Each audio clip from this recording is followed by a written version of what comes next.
But if you do not practice correctly, okay, maybe you have seen on the YouTube, I've seen this and laughed, some people don't like this kind of Jiu-Jitsu, right?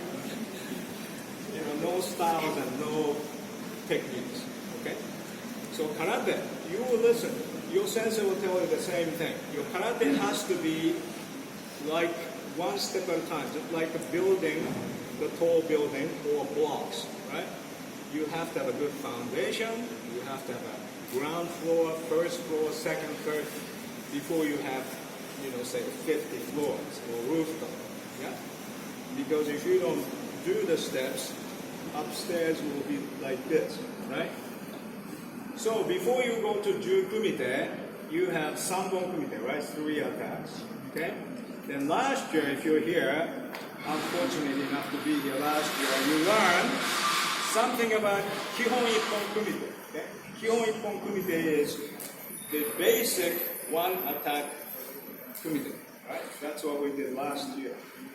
We will review this, and maybe this afternoon, if we have time, we get to Jiyu Ippon kumite, which is, it's Jiyu means free, okay? So you move free, but you can only attack one time, okay? Then eventually you can do really free sparring, but you have to get to one step at a time, okay? All right, you understand that, right? The concept, okay? So even for the black belts, you need to understand the concept, right? Bruce Lee said, don't think, feel, okay? He was wrong because for the beginners and most of the people, they need to think, they need to understand what you have to do, and you have to practice 10,000 times. Then you don't have to think, because you have the tool. Your body is a karate body.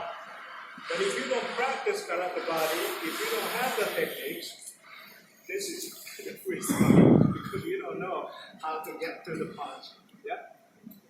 This is why I am going to cover Kihon Ippon kumite this morning. Okay? Alright? So that's the introduction. Now, so one more thing you have to know. Okay? There are two components of the technique. Okay? One component is, what do you think? Maybe this is probably too difficult. In the technique, legs shifting. Okay? Right. If you don't know how to shift, move, you will not going to be in the right position to punch. Okay? Because if no matter how hard I kick, I cannot reach because I did not get to the distance I want, right? Or escape. Okay? So the legs movements is the one component. Okay? The other component is upper body. Most of the times upper body. You need to use this one for the blocks and the counterpunch, right? Okay? Yes. So you use upper body, component 1 and the component 2. Which do you think is more difficult? 2. Lower body. Lower body. Right. Yes, lower body. Why? Why lower body is more difficult? The whole weight of the body is on that. You have to let the other people. Yes, Don't answer the question. You have to give the other people a chance. Actually, legs are the base. If you lift our leg, then the base will move and we can fall. I'm sorry, I don't understand. Why is it more difficult? Why more difficult than upper body? Because in day-to-day life, we use the upper body more than the leg. Okay. He has the right answer. Upper body we use all the time to do things, so we're more usable with it. Yeah, but when you use a leg, usually either walk or just running, but you don't do this kind of movements, right? Unless you're in a disco dance. Maybe you feel good dancing, maybe you will do that. Really, you have to know the steps, all right? So that's right. Legs are more difficult. Therefore, we start with the legs movements. Eventually, you have to be able to move free, okay? But until you learn how to be able to do free, you need to know the steps. Just like dancing, they teach you right and left and right, okay? You have to learn that. Then after that, you can do your own stuff, okay?